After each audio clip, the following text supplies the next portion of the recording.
وجہ اس کی یہ ہے کہ گویا کہ آپ اس کو استعمال کر کے سامنے والے بندے کا ذہن آٹومیٹک اس طرف چلا جائے گا، دجال کی طرف، شیطان کی طرف، ایویل آئی، جو بھی آپ وہ سمبل استعمال کر رہے ہیں، تو گویا کہ آپ اس کو پروموٹ کر رہے ہیں، اس کا پروموشن کر رہے ہیں، اور نادانستہ طور پر، یعنی نادانی میں، ناواقفیت میں آپ لوگوں کے ذہن کو اس طرف لے کر کے جا رہے ہیں کہ جس کو سوچنا بھی نہیں چاہیے، جس طرف ہمارا خیال بھی نہیں جانا چاہیے، آپ لوگوں کو اس طرف لے کر کے جا رہے ہیں۔ اس طرح کے جو اس طرح کے سمبل ہیں ان سے بچنا چاہیے اور ان کا استعمال نہیں کرنا چاہیے۔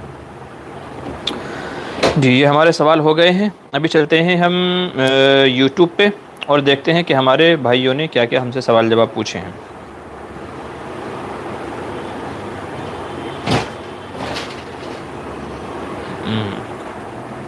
کچھ ہمارے بھائی ہیں جو لائیو میں سوال پوچھ رہے ہیں، انشاءاللہ ان کا بھی میں جواب دیتا ہوں۔ اور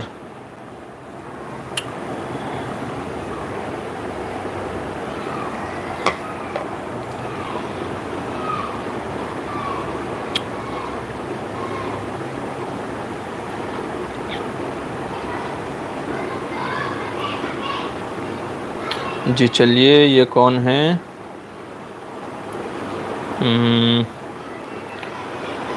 ماجد انصاری، السلام علیکم، بالکل صحیح کہا جی، شکریہ۔ آصف احمد، بے شک 100% سچ بات ہے مفتی صاحب، جی شکریہ، جزاک اللہ۔ صوفیہ کیا کہہ رہے ہیں، کیا کہہ رہے ہیں، گھر میں کیرم لوڈو کھیلنا جائز ہے؟ جی نہیں، کیرم لوڈو وغیرہ کے سے علماء منع فرماتے ہیں، اس وجہ سے کہ لوڈو ہو یا کیرم وغیرہ ہو، ان سب کے اندر سوائے وقت کے ضیاع کے، یعنی ٹائم ویسٹیج کے، اور کچھ نہیں ہے۔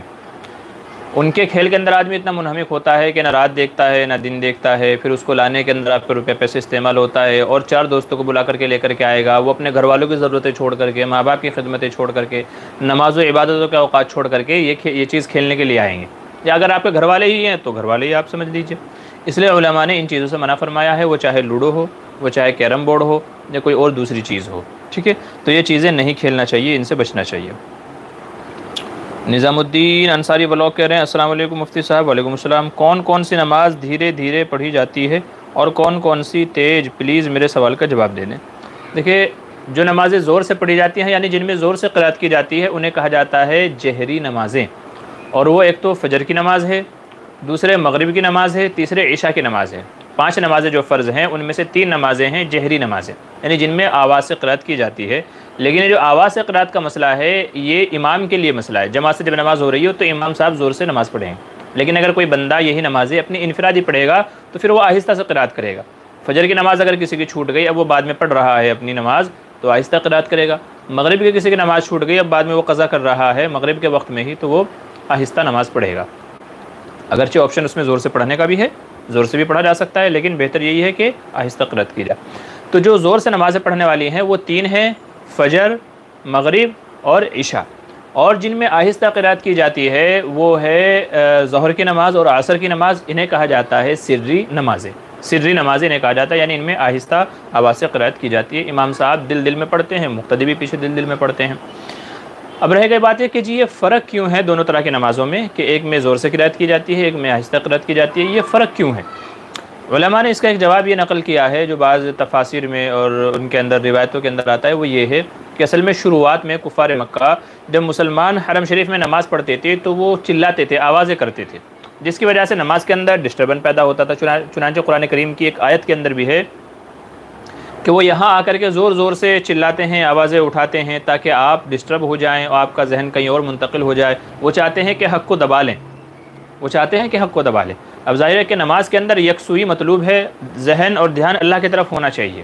اب اگر پڑھتے ہوئے کوئی اور زور سے چیخے گا، چلائے گا، گفتگو کرے گا، ہنسے گا، بولے گا، تو ظاہر سی بات ہے کہ آدمی کا ذہن منتقل ہو ہی جائے گا۔ تو اس لیے چونکہ دن بھر کفار مکہ وہ حرم شریف میں رہتے تھے، بیت اللہ کے اندر ہی وہ لوگ بھی رہتے تھے، ان کی مجلس سے لگا کرتی تھی وہیں پہ، تو وہ ہنسی ٹھٹے مذاق ان کے چلتے رہتے تھے۔ مسلمان نماز پڑھنے آئیں گے تو ظاہر ہے کہ ان کا ذہن جو ڈسٹرب ہو جائے گا، تو اس لیے ظہر عصر میں کہا گیا کہ نماز دل میں کرو، آہستہ نماز پڑھو۔ دل میں پڑھو تو اب وہ کیا بول رہے ہیں کیا نہیں بول رہے ہیں آدمی اس کو اگنور کر سکتا ہے، لیکن اگر آدمی قرات کرے گا زور سے اور ادھر سے ہنسنے کی بھی آواز آ رہی ہے تو وہ منتشر ذہن ہو ہی جائے گا۔ جو حضرات تراویح پڑھاتے ہیں یا نارمل نمازی بھی پڑھاتے ہیں وہ اس بات سے بخوبی واقف ہیں کہ جب وہ قرات کر رہے ہوں، اگر پیچھے سے بچوں کے چلانے کی آواز آ جائے یا دنگا مستی کرنے کی آواز آئے یا تو کوئی اور اس طرح کی آواز آ جائے تو وہ ڈسٹرب ہو جاتے ہیں۔ جو نمازیں پڑھاتے ہیں امام صاحب، یہ بات وہ اچھے سے جانتے ہیں اور میری بات کی تائید کریں گے کہ بھئی جب بندہ پڑھ رہا ہو تو پھر اس کو ڈسٹربن نہیں چاہیے کسی بھی قسم کا. تو اس وجہ سے چونکہ کفار ڈسٹرب کرتے تھے، اس وجہ سے کہا گیا کہ بھئی ظہر عصر میں آہستہ دل میں قرات کریں، ذہن اللہ کی طرف متوجہ رکھیں. اور چونکہ مغرب میں کفار مکہ گھروں میں چلے جاتے تھے کھانے کے لیے، عشاء اور ان کی فجر جو تھی وہ سونے میں چلی جاتی تھی، تو یہ یکسوئی کا ٹائم تھا، تنہائی کا ٹائم تھا. تو ان اوقات میں کہا گیا کہ اب زور سے اللہ کی قرات کیجیے، ان میں زور سے قرات کیجیے. چنانچہ مغرب میں، عشاء میں اور فجر میں. اور بعد میں جب اسلام کو ترقی ہو گئی، جب یہ ڈر نہیں رہا، پھر بھی اللہ تبارک و تعالیٰ نے یہی حکم جاری رکھا کہ اب یہی حکم رہے گا کہ ظہر عصر کی نمازوں میں آہستہ قرات کی جائے گی، مغرب، عشاء اور فجر میں بلند آواز سے قرات کی جائے گی. تو ابتدا میں ایک وجہ تھی، بعد میں وہ وجہ ختم بھی ہو گئی، پھر بھی اللہ تبارک و تعالیٰ نے یہی حکم برقرار رکھا. تو یہ ہے نمازوں کا مسئلہ.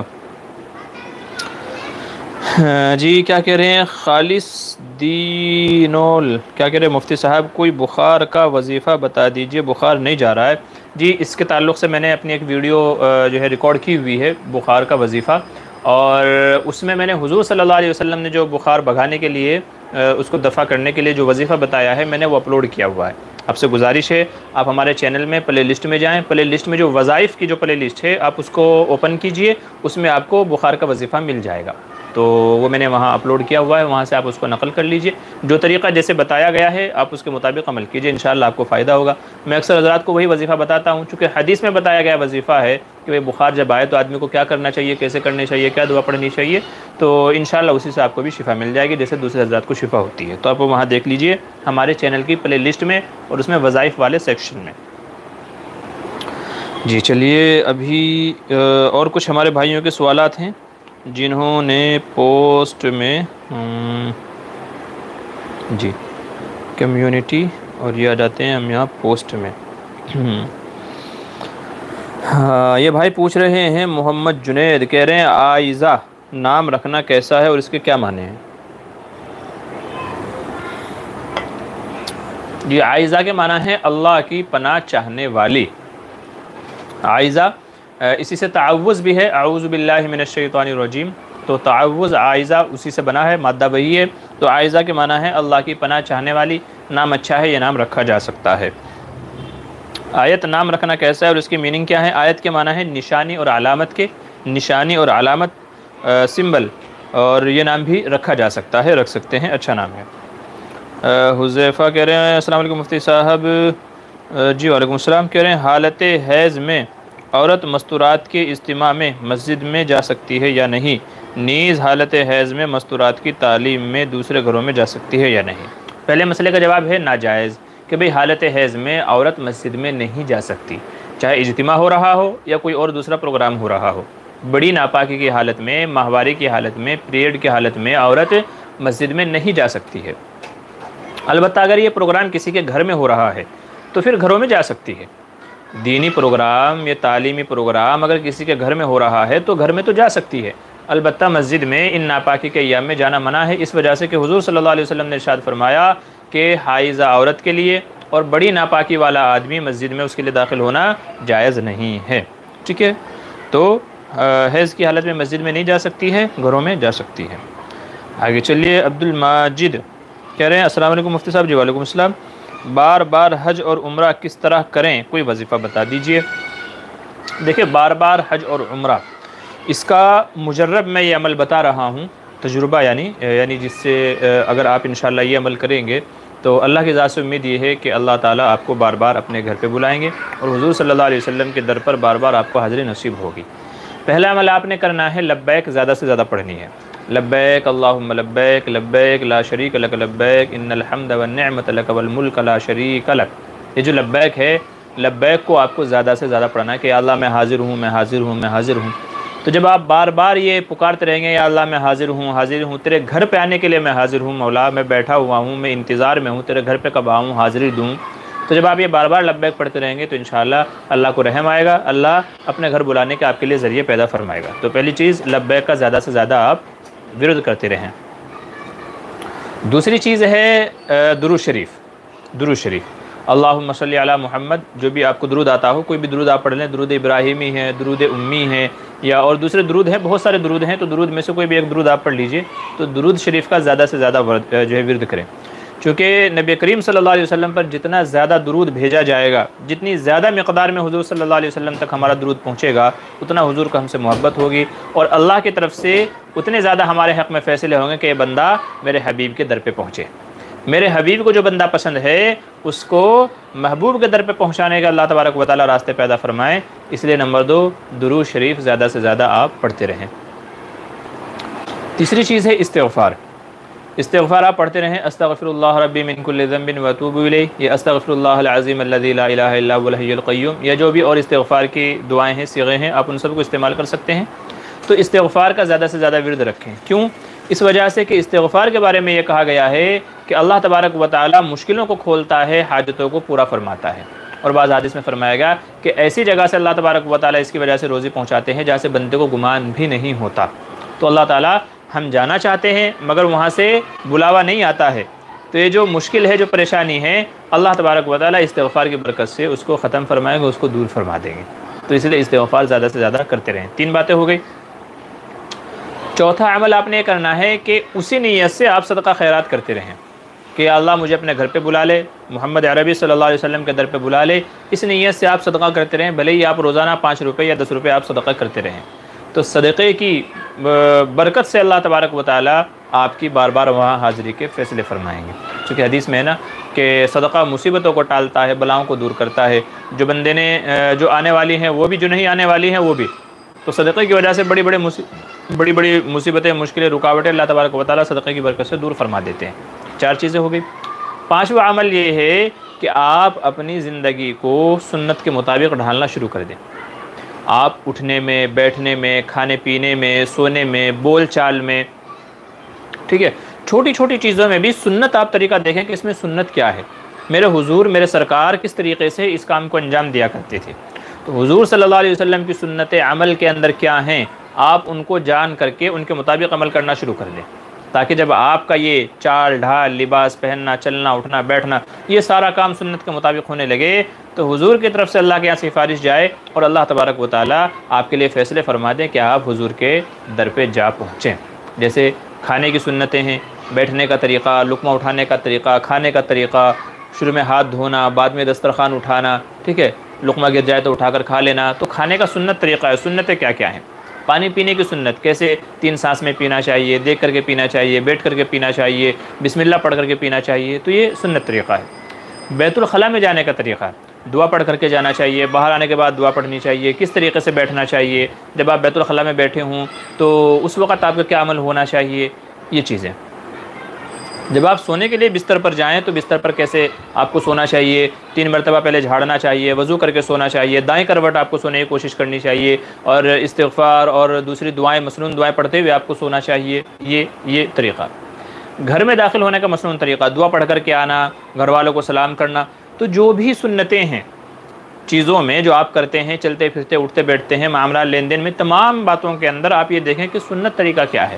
جو سنت طریقہ ہوگا اس سنت طریقے کو آپ فالو کرنا شروع کر دیں، ہر عمل میں سنتوں پر عمل کرنا شروع کر دیں۔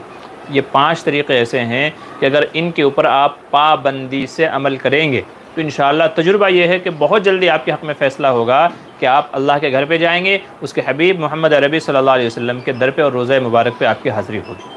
آپ جیسے بار بار یہ عمل کرتے جائیں گے، زیادہ سے زیادہ یہ عمل کرتے جائیں گے، تو ویسے ہی بار بار آپ کی حاضری کے فیصلے ہوتے چلے جائیں گے۔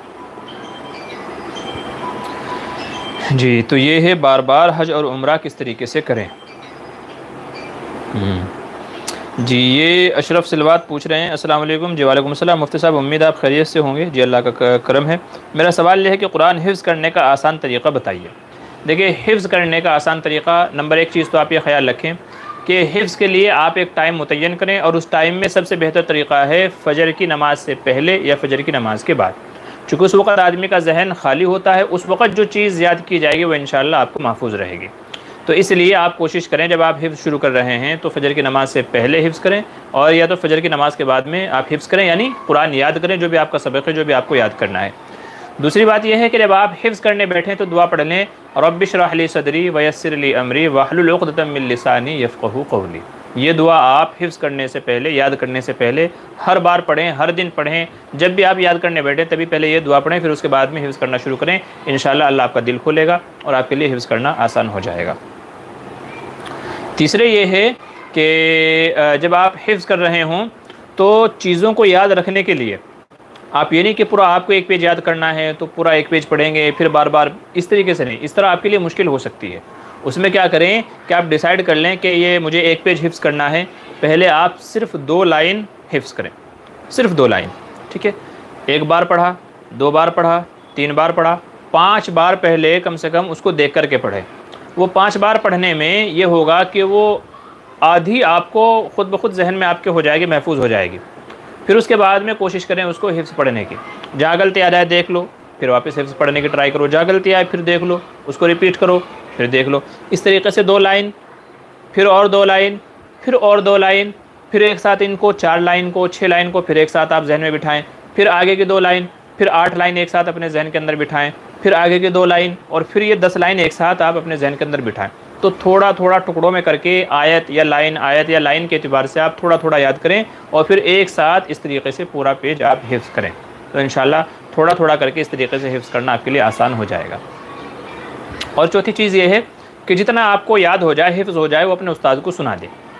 جتنا آپ کو یاد ہو جائے تو اتنا اپنے استاد کو سنا دیں۔ آدھا پیج ہوا ہے، پونا پیج ہوا ہے، 1 پیج ہوا ہے، 2 پیج ہوا ہے، جتنا بھی آپ کو یاد ہوا ہے وہ اپنے استاد کو سنا دیں۔ کیونکہ جب آپ نے اپنے استاد کو سنا دیا، اب یہ ہے کہ جو آپ نے یاد کیا تھا اس سے آپ کا ذہن بری ہو گیا، آپ کے ذہن کو لگے گا ہاں بھائی یہ میں نے یاد کیا تھا، یہ تو میرا ہو گیا۔ اب آپ نیکسٹ کے پیچھے لگ جائیں گے کہ بھائی مجھے اب اگلا پیج یاد کرنا ہے، یہ بری ذمہ ہو گیا ہوں میں اس سے، یہ مجھے حفظ ہو گیا ہے، اب اگلے کی محنت ہوگی۔ وہ یاد ہو جائے وہ سنا دو تو گویا آپ کے 2 پیج ہو گئے، اب تیسرے کے پیچھے آپ کا ذہن لگ جائے گا۔ تو اس لیے جتنا بھی آپ کو اچھے سے یاد ہو جائے اتنا اپنے استاد کو سنا دو تاکہ اس سے فری ہو جائیں اور اگلے کی طرف آپ کے ذہن، آپ کا جو مائنڈ ہے وہ اگلے کو یاد کرنے میں لگ جائے۔ ورنہ جب تک کہ 2 پیج 3 پیج ایک ساتھ آپ نہیں سنائیں گے تب تک کہ آپ کا ذہن بیزی رہے گا اور آپ زیادہ کور نہیں کر پاؤ گے۔ تو اگر کم وقت میں آپ زیادہ حفظ کرنا چاہتے ہیں، زیادہ پیجز کور کرنا چاہتے ہیں تو اس کا طریقہ یہ ہے کہ تھوڑا تھوڑا حفظ کریں، استاد کو سناتے جائیں، حفظ جو ہے کرتے جائیں اور استاد کو سناتے جائیں، تو کم وقت میں زیادہ اس طریقے سے آپ کیپچر کر پائیں گے۔ تو یہ ہے حفظ کرنے کا آسان طریقہ۔ اور ساتھ میں آپ کے جو ماں باپ ہیں آپ ان سے بولیں کہ وہ آپ کے حق میں دعا کریں۔ چونکہ میرا اپنا تجربہ یہ ہے کہ ماں باپ کی دعائیں رائے گاہ نہیں جاتی ہیں، بلکہ سب سے زیادہ بندے کے حق میں، آدمی کے حق میں اس کے ماں باپ کی دعائیں قبول ہوتی ہیں۔ تو اگر آپ اپنے ماں باپ سے کہیں کہ میرے حق میں دعا کریں کہ حفظ میرے لیے آسان ہو جائے اور وہ دعا کر دیں تو انشاءاللہ سمجھے آپ کا بیڑا پار ہے، آپ کا بیڑا پار ہے۔ اور آخری بات یہ کہ آپ کے ذہن میں یہ دھن ہونا چاہیے، بلکہ عشق اور جنون ہونا چاہیے کہ آپ نے حفظ کر کے ہی دم لینا ہے، قرآن کریم آپ کو مکمل کرنا ہے۔ یہ عشق آپ کے اندر کیسے پیدا ہوگا؟ جب آپ کو اللہ کے وعدوں پر یقین ہوگا کہ حافظ کے لیے روز محشر یہ بدلہ ہوگا، حافظ کے والدین کے لیے روز محشر یہ بدلہ ہوگا۔ تو جو حافظ کے لیے ثوابات اللہ تعالیٰ نے بیان فرمائے ہیں، اس کے رسول صلی اللہ علیہ وسلم نے حدیث مبارکہ میں ذکر فرمائے ہیں، تو جب ان ثوابات پر، ان جزاؤں پر آپ کا یقین اور عقیدہ ہوگا تو آپ کے اندر یہ شوق، یہ عشق پیدا ہوگا کہ مجھے حفظ کر کے ہی دم لینا ہے۔ تو یہ عشق، یہ جنون آپ کے اندر پیدا ہو جائے، حفظ کرنا آپ کے لیے آسان ہو جائے گا۔ ماں باپ آپ کے لیے دعائیں کر دیں تو انشاءاللہ حفظ کرنا آپ کے لیے آسان ہو جائے گا۔ تو حفظ کرنے کا آسان طریقہ کیا ہے؟ جو چیزیں میرے تجربے میں ہیں، میرے علم میں ہے، وہ میں نے آپ کے سامنے بیان کر دی ہے۔ کہہ رہے ہیں فاتحہ کرنے کا صحیح طریقہ کیا ہے؟ فاتحہ کے تعلق سے میری ویڈیو ہے بھائی، آپ وہ دیکھ لیجئے۔ فاتحہ چونکہ میت کے ایصال ثواب کے لیے کی جاتی ہے، تو میت کے ایصال ثواب کا شرعی طریقہ کیا ہے، صحیح طریقہ کیا ہے، اس سے ریلیٹڈ میں نے ویڈیو بنائی ہوئی ہے، آپ وہاں جا کر کے پوری تفصیل دیکھ لیجئے۔ ایم ایس حسین السلام علیکم ورحمۃ اللہ جی۔ وعلیکم السلام۔ کوئی شخص نے نماز میں کوئی غلطی کی، اب سجدہ سہو کرنا واجب تھا، اسے اتحیات کے بعد سلام پھیرنا تھا ایک طرف، لیکن بھول کر ابھی وہ آدھا درود پڑھ چکا، اب اسے یاد آیا سہو کرنا تھا، اب یہ بتائیں کہ وہ اسی وقت سہو کرے یا درود دعا پڑھ کے؟ جی دیکھیں، سجدہ سہو کرنے کے 2 طریقے علماء نے ذکر فرمائے ہیں۔ پہلا تو یہ ہے کہ آپ تشہد، اتحیات پڑھ کر کے ایک طرف سلام پھیر کر کے پھر سجدہ سہو کریں۔ عموماً لوگ ایسا ہی کرتے ہیں، یہ تو پہلا طریقہ ہے۔ البتہ اس میں دوسرا طریقہ یہ ہے، جو کبھی اگر اس طرح آپ کے ساتھ ہو جائے تو پھر یہ آپ کو صورت اپنا لینی چاہیے، اور وہ طریقہ یہ ہے کہ آپ پورا درود شریف پڑھ لیں، دعائے معصورہ پڑھ لیں، اور دعائے معصورہ پڑھ کر کے پھر ایک طرف سلام پھیر کر کے پھر آپ سجدہ سہو کریں، اور اب سیکنڈ ٹائم میرے بابت تحیات پڑھیں گے تو آپشن دونوں ہیں، آپ چاہیں تو تشہد پڑھ کے سلام پھیر دیں، اور چاہے تو پھر واپس دوبارہ پورا مکمل درود دعائے معصورہ وغیرہ پڑھ لیں، آپ کے لیے دونوں آپشن ہیں، ٹھیک ہے؟ تو پریشان ہونے کی ضرورت نہیں ہے، کبھی اگر آپ کے ساتھ ایسا بھی ہو جائے تو کوئی مسئلہ نہیں ہے، آپ درود مکمل پڑھ لیں، دعائے معصورہ پڑھ لیں، اور پھر سلام پھیر کے رکھیں ایک طرف، پھر آپ سجدہ سہو کر لیں، آپ کی نماز صحیح ہو جائے گی۔ آگے چلیے، ایک اور ہمارے بھائی کا سوال ہے، کئی سارے سوال ہیں، کیا کہہ رہے ہیں مفتی صاحب میرے کچھ زیادہ سوال ہیں۔ اچھا جی، نمبر 1، جمعے کی نماز میں سنت مؤکدہ کتنی رکعتیں ہیں؟ پہلے تو بھائی جمعے سے پہلے 4 رکعت ہے سنت مؤکدہ، جمعے سے پہلے 4 رکعت سنت مؤکدہ ہے، پھر جمعے کی نماز کے بعد میں 4 رکعت سنت مؤکدہ ہے، اور 4 کے بعد پھر اور 2 سنت مؤکدہ ہے، تو گویا کہ 10 رکعتیں جمعے کی نماز میں سنت مؤکدہ ہیں، 4 پہلے، 4 اور 2، یعنی 4 ایک ساتھ پڑھنی ہے، 2 ایک ساتھ پڑھنی ہے، 6 بعد میں، پھر اس کے بعد میں 2 نوافل ہیں، تو گویا کہ 10 رکعتیں جمعے کی نماز میں سنت مؤکدہ ہیں، 2 فرض ہیں 12 اور 2 نفل ہیں 14، تو جمعے کی نماز میں 14 رکعتیں ہوتی ہیں، تو سنت مؤکدہ کتنی ہے بھائی؟ 10 رکعتیں سنت مؤکدہ ہیں۔ چلیے دوسرا سوال کیا ہے، امام حسین کربلا میں شہید ہوئے تھے تو 40 دن کے بعد چالیسہ منانا کیسا ہے؟ بعض علماء فرماتا ہے جائز ہے، بعض فرماتے جائز نہیں ہے، کیا صحیح ہے کیا غلط ہے؟ آپ بتائیں گا ضرور، قرآن و حدیث کی روشنی سے بتانا مفتی صاحب۔ بھائی قرآن و حدیث کی روشنی میں کیسے بتائیں گے آپ کو فاتحہ، یہ جو حضرت حسین کے تعلق سے، چونکہ قرآن بھی نازل مکمل ہو چکا تھا، حضور صلی اللہ علیہ وسلم دنیا سے پردہ فرما چکے تھے، تو حدیث میں کیسے آئے گا؟ بھائی حدیث تو وہ کہلائے گی نا جو حضور صلی اللہ علیہ وسلم نے فرمایا ہو یا آپ کے سامنے صحابہ نے کیا ہو، تو وہ عمل حدیث کہلائے گا۔ اب حضور بھی دنیا میں نہیں ہے، پردہ فرما چکے ہیں، قرآن بھی مکمل ہو چکا ہے، تو قرآن و حدیث کی روشنی یہاں آئے گی کہاں سے؟ یہاں صرف جو ہے قرآن و حدیث سے جو ہم مستفاد کر سکتے ہیں، جو ہم سمجھ سکتے ہیں کہ بھئی حضور صلی اللہ علیہ وسلم نے کیا فرمایا ہے، تو ان احادیث کی روشنی میں ہم بتا سکتے ہیں کہ اس طرح کا کوئی بھی عمل یا قیامت تک آنے والے جتنے بھی اعمال ہیں سب کا حکم قرآن و حدیث کی روشنی سے اسی طریقے سے نکالا جائے گا۔ تو اس کا جواب یہ ہے کہ جی 40 کرنا چاہیے کہ نہیں؟ جواب یہ ہے کہ 40 کرنا جائز نہیں ہے، 40 کرنا جائز نہیں ہے۔ دیکھیں حضرت حسین رضی اللہ عنہ تو شہادت کے مقام کو پا کر کے وہ تو دنیا و آخرت میں سرخرو ہو گئے، وہ تو کامیاب ہو گئے ہیں، ٹھیک ہے؟ اب 40 منا کر کے آپ کیا ثابت کرنا چاہ رہے ہیں؟ آپ کیا ثابت کرنا چاہ رہے ہیں؟ آپ کو محبت ہے، تو اگر آپ کو محبت ہے تو آپ کو بھی وہ کام کرنے چاہیے جو وہ کیا کرتے تھے، جیسے باطل کے خلاف وہ ڈٹ گئے تھے اور حق کے لیے جیسے وہ لڑے تھے، انہوں نے جان دے دی، قربانی دے دی۔ سوال یہ ہے آپ نے کبھی اس طرح کا عمل کیا؟ آپ کو جو اتنی محبت ہے، آپ 40 منا رہے ہو، تو آپ نے کبھی اس طرح کیا؟ یا بس 40 کے نام پر جو ہے نا دے کے چڑھا دی ہیں، کھانا کھلا دے، اور آپ سمجھ رہے ہیں ہم نے بھی جو ہے نا انگلی کٹا کے شہیدوں میں نام لکھوا لیا ہے؟ یہ محبت نہیں ہے۔ محبت یہ ہے کہ آپ ان کو فالو کریں، ان کی زندگی کی اسٹڈی کریں، اور جیسے جو قربانیاں انہوں نے دی ہے ویسے ہی آپ بھی کریں۔ 40 کرنے کے پھر ایک برائی اور بیماری چل پڑے گی، آپ کس کس کا 40 کریں گے؟ بھائی اگر حضرت حسین کو شہید کیا گیا ہے، ان کا آپ 40 کریں گے، تو حضرت عمر فاروق رضی اللہ عنہ کو بھی شہید کیا گیا، حضرت عثمان غنی رضی اللہ عنہ کو بھی شہید کیا گیا، اور جو حضرت حسین کے والد حضرت علی رضی اللہ عنہ ان کو بھی شہید کیا گیا، تو آپ کس کس کا 40 کریں گے؟ تو بس آپ بھی غیروں کی طرح انہیں میں پڑے رہیں گے کہ اب یہ تہوار آ رہا، اب وہ تہوار آ رہا، اب وہ تہوار آ رہا، بس 40 میں اور فاتحوں میں آپ پڑے رہیں گے۔ اس لیے اسلام یہ کہتا ہے کہ وہ چیزیں کہ جن میں کوئی فائدہ نہیں ہے، من حسن الاسلام ترکہ ما لا یعنی، حضور صلی اللہ علیہ وسلم نے ارشاد فرمایا کہ اسلام کی خوبصورتی یہ ہے کہ جس میں کوئی فائدہ نہ ہو، تو اسلام ان چیزوں کے پیچھے نہیں پڑتا ہے، ان سے منع کرتا ہے۔ اب مجھے بتائیں 40 سے کس کا فائدہ ہوگا؟ آپ کا کوئی فائدہ ہے؟ حضرت حسین رضی اللہ عنہ کوئی فائدہ ہے؟ کسی کا فائدہ نہیں ہے، سوائے اس کے کہ اس میں آپ کا وقت جائے گا، آپ کا پیسہ پانی جائے گا، اور آپ جو ہے نا لوگوں سے چندے مانگ مانگ کر کے آپ یہ عمل کریں گے، ٹھیک ہے؟ زبردستی لوگوں سے آپ رقم وصول کر کے یہ عمل کریں گے۔ اس لیے علماء اس طرح کی باتوں سے منع فرماتے ہیں۔ تو یہ 40 وغیرہ کی رسم چاہے وہ نبی کی ہو، چاہے وہ ولی کی ہو، صحابہ کی ہو، علماء فرماتے ہیں کسی کی بھی اس طرح کے 40 وغیرہ تجے وغیرہ نہیں منانے چاہیے۔ صحیح بات یہی ہے۔ آگے چلے، نمبر 3 کیا کہہ رہے ہیں؟ اچھی موت کی کیا نشانی ہے اور برے موت کی کیا نشانی ہے؟ دیکھیں اچھی موت کی نشانی تو یہ ہے کہ بھئی جب آپ کا انتقال ہو رہا ہو تو آپ کی زبان سے کلمہ جاری ہو، کلمے والی موت آئے، سب سے بڑی علامت تو یہی ہے۔ اور اسی طریقے سے اگر کسی کو رمضان میں موت میسر ہو جائے یا تو جمعے کے دن کسی کی وفات ہو جائے تو یہ بھی اچھی موت کی علامتیں ہیں۔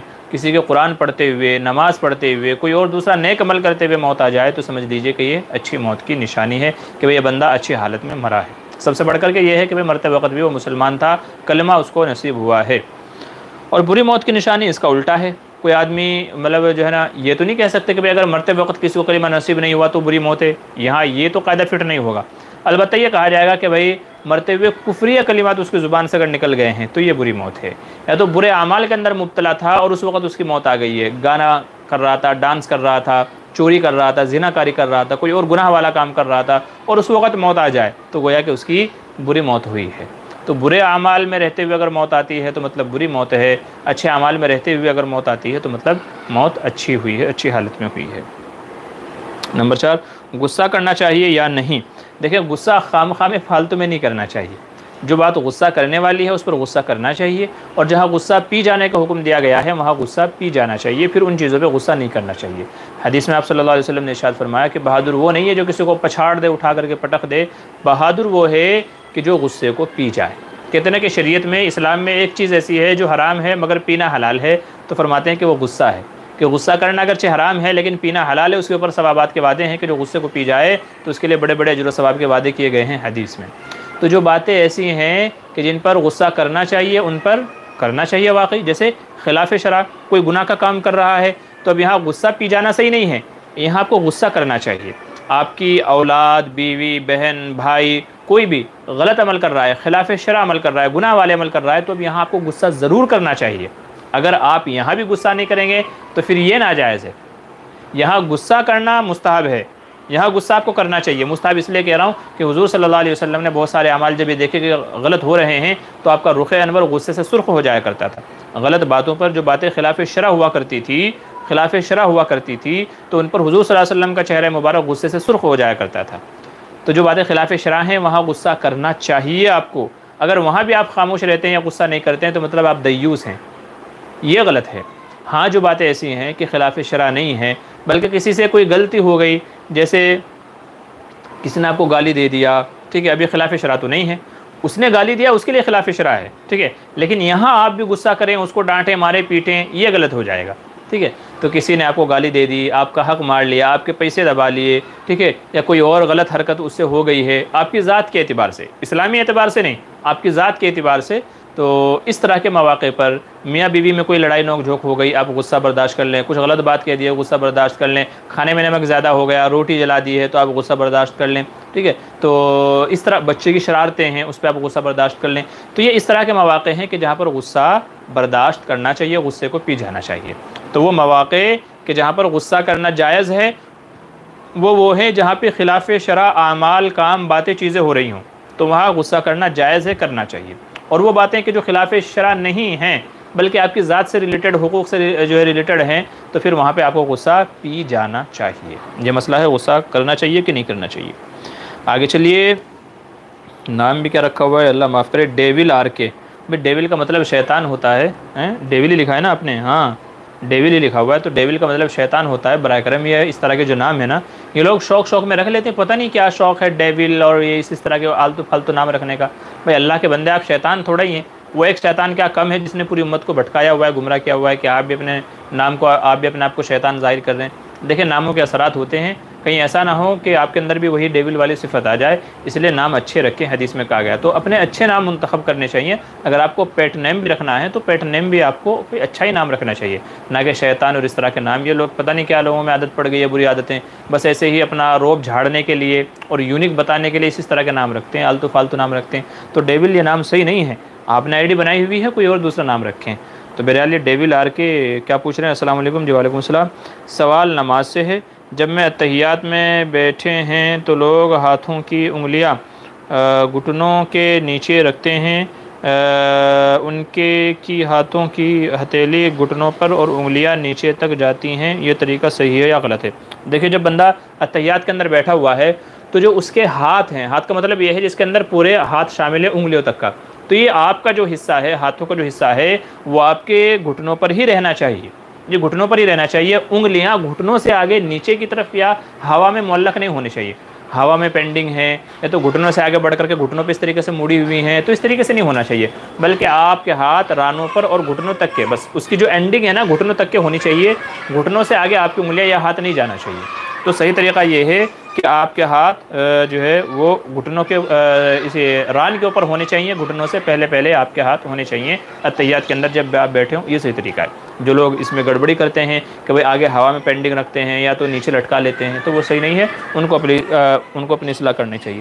معذرت، آج جو اتوار ہے سارے بچے اکٹھے ہیں پوری سوسائٹی میں، تو خوب چلم پکار کی آواز آ رہی ہے، آپ کو بھی آ رہی ہوگی۔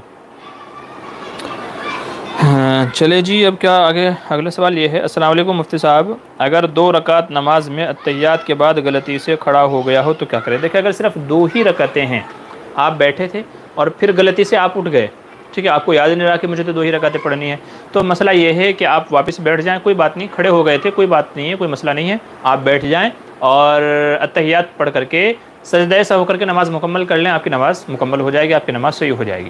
اور اگر آپ ایک رکعت پڑھ چکے تھے پھر آپ کو یاد آیا، تو بھی مسئلہ یہی ہے کہ آپ جب آپ کو یاد آئے اسی وقت فوراً بیٹھ جائیں، اتحیات پڑھیں، ایک طرف سلام پھیر کر کے سجدہ سہو کریں اور نماز مکمل کر لیں، تو بھی آپ کی نماز صحیح ہو جائے گی، ٹھیک ہے۔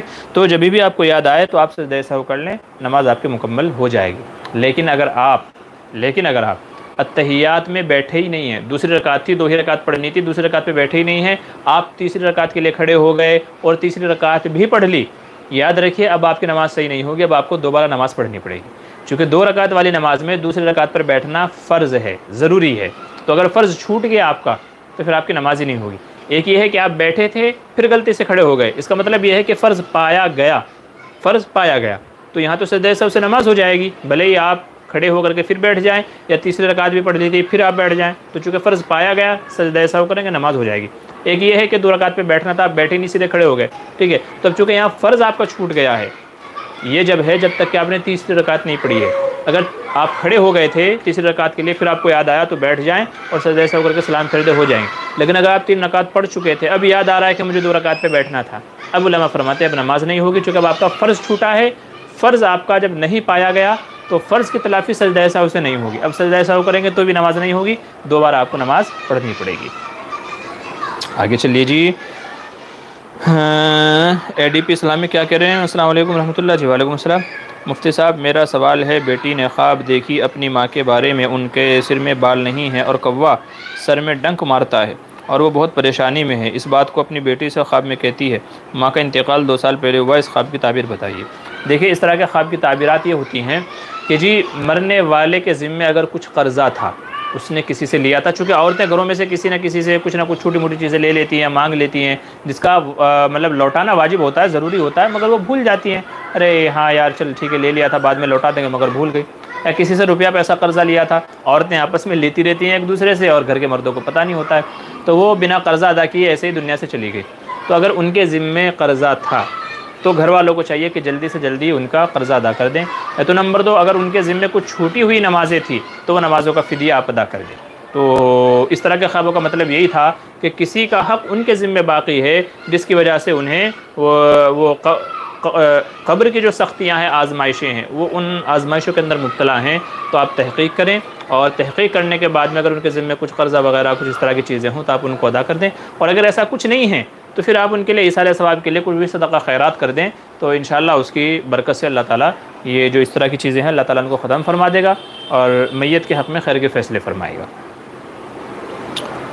کیا کہہ رہے ہیں، مقتدی نے اتحیات نہیں پڑھی تو کیا کرنا ہوگا؟ دیکھیے، مقتدی کو کھڑا ہو جانا چاہیے، جب مقتدی امام کے پیچھے نماز پڑھ رہا ہو تو اس وقت میں مقتدی کے لیے حکم یہ ہے کہ وہ امام کی اقتداء کرے، جو عمل امام کرتا جائے بس اس کے پیچھے وہ بھی اپنا عمل کرتا جائے، اگر مقتدی کی کوئی چیز مکمل نہ ہوئی ہو، تھوڑی بہت رہ گئی ہو تو کوئی حرج کی بات نہیں ہے، اس کو وہیں چھوڑ کر کے کھڑا ہو جائے اور امام کے ساتھ میں رکن میں شامل رہے، یہ مسئلہ ہے۔ کیا کہہ رہے ہیں مفتی صاحب، واجب کے ساتھ ٹکراؤ ہو تو جیسے امام کی اقتداء کرنی مقتدی پر واجب ہے، قاعدہ آخرہ میں دیکھیں، ایک چیز تو یہ ہے کہ آپ قاعدہ اخیرہ مطلب ایک تو ہے کہ جیسے اتحیات پڑھنا، آپ نے پہلا سوال پوچھا ہے اتحیات اگر نہیں پڑھی ہے، یاد رکھیں جب امام کے پیچھے آپ ہیں تو اس وقت آپ کے ذمے اتحیات کو پوری کرنا واجب نہیں ہے، ٹھیک ہے، اتحیات پڑھنا واجب کب ہے؟ جب آپ اپنی نماز پڑھ رہے ہوں، ٹھیک ہے، جب آپ اپنی انفرادی نماز پڑھ رہے ہوں تب آپ کے لیے اتحیات پڑھنا یہ واجبی مسئلہ ہے، لیکن اگر آپ امام کے پیچھے ہیں تو اب آپ کے لیے اتحیات واجب نہیں ہیں، اب آپ کے لیے واجب ہے امام کی اقتداء کرنا، تو یہاں واجب کا واجب کے ساتھ ٹکراؤ نہیں ہوگا کہ بھئی میں نے اتحیات نہیں پڑھی تھی، امام صاحب کھڑے ہو گئے تو مجھے جو ہے نا اتحیات پڑھنا بھی واجب تھا، امام کی اقتداء بھی کرنا واجب تھا، تو اب میں کیا کروں؟ یہاں ٹکراؤ نہیں ہو رہا ہے، جب آپ امام کے پیچھے ہیں تو آپ کے لیے اتحیات واجب نہیں ہیں، بلکہ آپ کے لیے واجب ہے آپ امام کی اقتداء کریں، تو اس لیے بہتر یہ ہے کہ اگر اس طرح کا مسئلہ کسی کے ساتھ پیش آ رہا ہے کہ بھئی ہم نے تحیات پوری نہیں کی، امام صاحب کھڑے ہو گئے، تو آپ بھی یا تو فٹ فٹ جلدی سے پوری کر کے امام کے ساتھ کھڑے ہو جائیں، اور اگر کافی آپ کے باقی ہے تو پھر آپ کے لیے ضروری یہ ہے کہ آپ امام کی اقتداء میں کھڑے ہو جائیں۔ تحیات پوری کرنا آپ کے لیے واجب اور ضروری نہیں ہے۔ امام کی نماز مکمل ہو گئی، امام کی نماز صحیح ہو گئی تو آپ کی بھی نماز مکمل ہو جائے گی اور صحیح ہو جائے گی، چونکہ حدیث میں آپ صلی اللہ علیہ وسلم نے ارشاد فرمایا الامام ضامن، کہ امام ذمہ دار ہے لوگوں کی نمازوں کا۔ تو امام کی نماز صحیح ہو گئی تو لوگوں کی مقتدیوں کی ذمہ داری کیا نمازیں بھی صحیح اور درست ہو جائیں گی۔ ٹھیک ہے، یہ مسئلے ہیں۔ تو جن بھائیوں نے پوسٹ میں ہم سے سوالات پوچھے تھے ان کے ہم نے جواب دے دیے ہیں۔ چلیں ابھی چیک کر لیتے ہیں کہ اور بھی کچھ بھائیوں نے ہم سے کچھ اور سوالات پوچھے ہیں کہ نہیں پوچھے ہیں۔ اللہم اہدنا الصراط المستقیم صراط الذین انعمت علیہم غیر المغضوب علیہم ولا الضالین آمین۔ جی یہ زکریا بھائی آ گئے ہیں اور آتے ہی انہوں نے پوری دھوم مچا دی ہے، کئی سارے سوال کر ڈالے ہیں ایک دم۔ زکریا علم السلام علیکم۔ جی وعلیکم السلام۔ کیا کہہ رہے ہیں؟ ہمارے یہاں عشاء کی نماز 8:15 میں ہوتا ہے، اس لیے آج کے لائیو نہیں دیکھ سکتے، انشاءاللہ اگلی بار دیکھوں گا۔ اگلی بار کیونکہ نماز سے آپ فارغ ہوں گے تو بعد میں دیکھ لیجیے گا، یہ بیان ہمارے یوٹیوب پہ محفوظ ہو جائیں گے نا، ریکارڈ ہو گئے تو محفوظ ہو گئے۔ اب آپ رات میں دیکھیں، کل دیکھیں، پرسوں دیکھیں، جب چاہے کر لیں، یہ کوئی ضروری تھوڑا ہے کہ نہیں بھائی آج اس ہفتے شامل ہوئے اب سیدھا اگلے ہفتے دیکھیں گے۔ بندہ خدا بہت سارے لوگوں نے سوالات پوچھے ہیں کہ آپ کا بھی سوال انہیں سے حل ہو جائے، کسی اور نے وہ سوال پوچھ لیا جو آپ کو پوچھنا ہو، تو آپ جا کر کے نماز پڑھیے، نماز پہلے ہے، مقدم ہے۔ یہ پروگرام تو آپ بعد میں بھی دیکھ سکتے ہیں، ٹھیک ہے، تو پروگرام آپ بعد میں دیکھ لینا، ابھی جا کر کے نماز پڑھ لیں۔ آپ رات میں جب فرصت میں ہوں گے، ٹھیک ہے، آرام سے لیٹیں گے، اس وقت دیکھ لینا، کل دیکھ لینا، پرسوں، ہفتے بھر میں جب آپ کو موقع ملے تب دیکھ لینا، ٹھیک ہے، اور اگلے ہفتے بھی شامل ہو جانا، کس نے منع کیا؟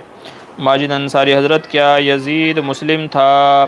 یزید دیکھیں یہ جو اختلافی مسائل ہیں نا بھائی ان کو نہ چھیڑا کریں، یہ اختلافی مسائل نے امت کا بیڑا غرق کیا ہے۔ اب یزید کے بارے میں علماء کے دونوں قول ہیں، بعض علماء کچھ کہتے ہیں، بعض علماء کچھ کہتے ہیں۔ اب مجھے بتائیں آپ کو اس سے فائدہ کیا حاصل ہوگا؟ بھائی یزید تھا نہیں تھا تو اس سے آپ کو کیا فرق پڑتا ہے؟ قیامت میں آپ کو آپ سے اس کے بارے میں سوال نہیں ہوگا۔ تو اس طرح کے جو مسائل ہیں ان کو نہ چھیڑا کریں یار، جو ہے نا آپ سے جو سوال ہوگا نا وہ آپ کے اعمال ناموں کے بارے میں ہوگا، آپ کو جوانی دی تھی، صحت دی تھی، اولاد دی تھی، مال دیا تھا، ان کے بارے میں آپ نے کیا حق ادا کیا؟ قیامت میں یہ سوال ہونا ہے، یزید کے بارے میں سوال نہیں ہوگا، اس کے بارے میں سوال ہوگا، اس کو چھوڑ دیں، اللہ کے حوالے کر دیں، وہ جو بھی تھا جیسا بھی تھا وہ اللہ جانے، اللہ اس کا فیصلہ کرے گا، ہمیں کیا ضرورت ہے اس کی؟ تو اس طرح کی چیزوں میں نہ پڑے، یہ اختلافی مسائل نہ چھڑا کریں، امت کا بیڑا آج اسی میں غرق ہوا ہے کہ نمازوں کا پابند کوئی نہیں ہے لیکن ایک دوسرے کی مخالفت پہ کٹنے مرنے کو تیار ہیں، وہ اس کو کافر کہہ رہا ہے، وہ اس کو برا بلا کہہ رہا ہے، وہ اس سے دشمنیاں پالے بیٹھا ہے، وہ اس کو پھنسوا رہا ہے، اٹھوا رہا ہے، اسے کمپلین، یہ ان چیزوں میں ہم پھنسے ہوئے ہیں۔ تو میرے بھائیوں اپنے اپنے اعمال میں لگ جاؤ جن کے بارے میں تم سے قیامت میں سوال ہونا ہے۔ تو یزید کو آپ چھوڑ دیں، اللہ کے حوالے کر دیں۔ ہمارے علماء دیوبند کا قول یزید کے بارے میں یہی ہے، اس کے بارے میں توقف کیا جائے، یعنی خاموشی اختیار کی جائے، نہ اسے اچھا کہا جائے نہ اسے برا کہا جائے، اللہ کے حوالے کر دیا جائے۔ بھائی ہم کو نہیں پتہ ہے، تاریخ لکھنے والوں نے بہت بڑی غلطی اور گڑبڑیاں کی ہیں، کسی نے کچھ لکھا ہے، کسی نے کچھ لکھا ہے۔ اب ظاہر ہے وہ کوئی قرآن و حدیث کی بات تو ہے نہیں کہ جو 100% سچ ہو، صحیح ہو، تاریخ کے حوالے سے بات ہے۔ تاریخ میں جو معتقد ہوتے ہیں وہ اچھائیاں لکھ دیتے ہیں اور جو دشمن ہوتے ہیں وہ برائیاں لکھ جاتے ہیں۔ اب ہمارے لیے 1400 سال بعد یہ فیصلہ کرنا مشکل ہے کہ یہ صحیح کون سا ہے، غلط کون سا ہے، تو اس لیے ایسے باروں میں خاموش رہنا چاہیے۔ اس طرح کے معاملات میں خاموشی سب سے بہتر ہے۔ حضور صلی اللہ علیہ وسلم نے ارشاد فرمایا من صمت نجا، جو خاموش رہا نا اس نے نجات پائی، جو خاموش رہا۔ تو اس لیے خاموشی، ہمارے علماء دیوبند کہتے ہیں کہ یزید کے بارے میں خاموش رہنا، توقف اختیار کرنا سب سے بہتر ہے۔ تو اس لیے بس خاموش رہیں، نہ اچھا کہیں نہ برا کہیں۔ آگے چلیے ایڈی پہ اسلامی السلام علیکم۔ وعلیکم السلام۔ توصیف خان کیا کر رہے ہیں؟ السلام علیکم۔ جب کوئی فوت کر جائے تو اس کا قبرستان لے جانے سے پہلے میت کے پاس جھنڈ لگا کر صلاۃ و سلام پڑھنا کیسا ہے اور پھر دعا مانگنا کیسا ہے؟ دیکھیں یہ موقع صلاۃ و سلام کا نہیں ہے۔ صلاۃ و سلام آپ کس کو کہہ رہے ہیں؟ مرنے والے کے لیے تو صلاۃ و سلام میں کوئی مطلب ہی نہیں ہے۔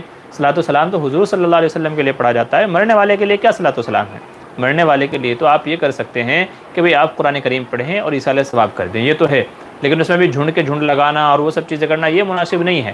بلکہ میت کے بارے میں حکم یہ ہے کہ جب کسی شخص کا انتقال ہو جائے، پہلے تو یہ کہ جب کسی کا انتقال ہونے لگے تو آس پاس جو اس کے لوگ ہوں ان کو چاہیے کہ وہ زور زور سے کلمہ پڑھیں تاکہ ان کے کلمے کی آواز سن کر کے میت بھی کلمہ پڑھنے لگے اور اس کی جو موت ہو وہ کلمے والی موت ہو۔ تو میت کو کلمے کی تلقین کرنے کا حکم دیا گیا ہے، نمبر ایک۔ دوسرے یہ کہ اس کو قبلہ رخ کر دیں، اس کو قبلہ رخ کر دیں آپ۔ یہ دوسرا حکم ہے۔ اور جب کسی کا انتقال ہو جائے تو پھر یہ ہے کہ اس کی آنکھیں منہ وغیرہ بند کر دے اگر کھلا ہوا ہو، اور اس کو قبلہ رخ آپ لٹا دیں اچھے سے، اس کے اوپر کوئی کپڑا وغیرہ ڈال دیں۔ اور چوتھا حکم یہ ہے کہ جلدی سے جلدی اسے غسل دے دیا جائے، اور غسل دینے کے بعد میں پانچواں حکم یہ ہے کہ اس کی جلدی سے نماز جنازہ پڑھ کر کے اسے قبر میں اتار دیا جائے۔ اور جب اس کو قبر میں اتار دیا جائے، اس کو قبر میں اتارنے کے بعد میں جو اس کے میت کے رشتہ دار ہیں، باپ بھائی وغیرہ جو لوگ ہیں اس کے خاص رشتہ دار ہیں، گھر والے ہیں، ان کو چاہیے کہ وہ کچھ دیر اس کے قبر پر ٹھہریں، اور اس کے قبر پر ٹھہر کر کے اس کے لیے کچھ نہ کچھ ایصال ثواب کرتے رہیں، پڑھتے رہیں۔ حضور صلی اللہ علیہ وسلم نے ارشاد فرمایا کہ جب میت کو دفن کر چکو تو کچھ دیر وہاں ٹھہرو، اتنی دیر وہاں ٹھہرو جب تک کہ اونٹ کو ذبح کر کے اس کا گوشت تقسیم کیا جائے، چونکہ میت ابھی سوال و جواب میں ہے، منکر نکیر آتے ہیں سوال و جواب کر رہے ہیں، تو اس سے میت گھبرا جاتا ہے، لیکن جب اسے احساس ہوتا ہے اور اسے محسوس ہوتا ہے، اللہ اس کو دکھاتے ہیں کہ تیرے گھر والے یہاں موجود ہیں، باہر قبر کے زمین کے اوپر وہ موجود ہیں، تیرے لیے ایصال ثواب کر رہے ہیں، تو اسے راحت و آرام پہنچتا ہے۔ تو یہ تو کہا گیا۔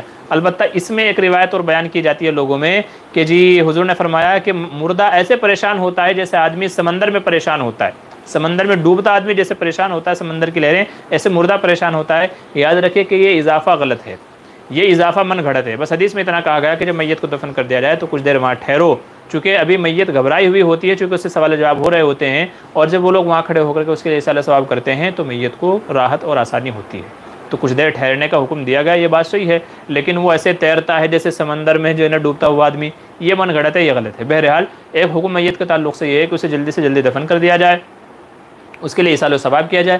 پھر اس کے بعد یہ ہے کہ اگر کوئی دعا مانگنا چاہے تو مانگ لے، خاص کر کے قبرستان میں ہاتھ اٹھا کر کے نہ مانگا جائے، بلکہ دل ہی دل میں اس کے لیے دعا مانگ لی جائے۔ ہاں پھر بعد میں گھر پہ آ کر کے آپ قرآن کریم پڑھ کر کے آپ اس کے لیے دعا مانگ سکتے ہیں، کوئی حرج کی بات نہیں ہے۔ تو میت کے تعلق سے جو احادیث میں ہمیں چیزیں بتائی گئی، احکام بتائے گئے، وہ احکام یہ ہیں۔ باقی اس کے علاوہ جو اور لوگ کرتے ہیں تو ان سب چیزوں سے، جو غلط چیزیں ہیں ان سب سے ہمیں بچنا چاہیے۔ تو یہ ہے میت کے حوالے سے کہ میت کے ساتھ میں کیا ہونا چاہیے، کیسے ہونا چاہیے، ٹھیک ہے۔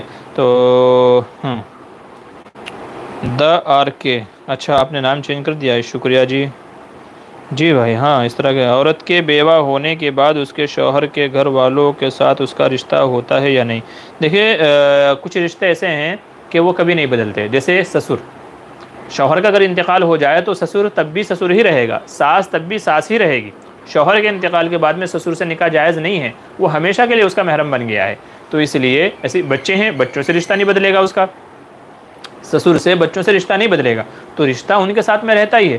اب وہ عورت کی مرضی ہے کہ وہ اسی سسرالی گھر میں رہنے کو پسند کرتی ہے، یا کسی اور سے شادی کر لیتی ہے، یا تو اپنی ماں کے گھر چلی جاتی ہے، تو وہ تو عورت کی مرضی کے اوپر ہے، ٹھیک ہے، وہ عورت کی مرضی کے اوپر ہے۔ لیکن یہ رشتے بہرحال اپنی جگہ برقرار رہیں گے، اور ان کا عزت و وقار، ان کا احترام کرنا چاہیے، انہیں برقرار بھی رکھنا چاہیے، آدمی کو آتے جاتے بھی رہنا چاہیے۔ یعنی کہ جی شوہر کا انتقال ہو گیا تو بات ختم ہو گئی، بیوی کا انتقال ہو گیا تو شوہر نے ساس سسر سے رشتہ ختم کر لیا، قطع تعلق کر لیا، آنا جانا ختم کر دیا، ایسا نہیں ہونا چاہیے۔ جب ہمارا کسی سے ایک بار رشتہ جڑ گیا ہے تو ہمیں چاہیے کہ ہم ہمیشہ ان سے ملتے جلتے رہیں، تعلقات ہمارے ان سے برقرار رہیں، قطع تعلق پھر بیچ میں نہیں ہونا چاہیے، ٹھیک ہے، کیونکہ بندہ گیا ہے، آدمی ختم ہوا ہے، رشتے ختم نہیں ہوئے ہیں۔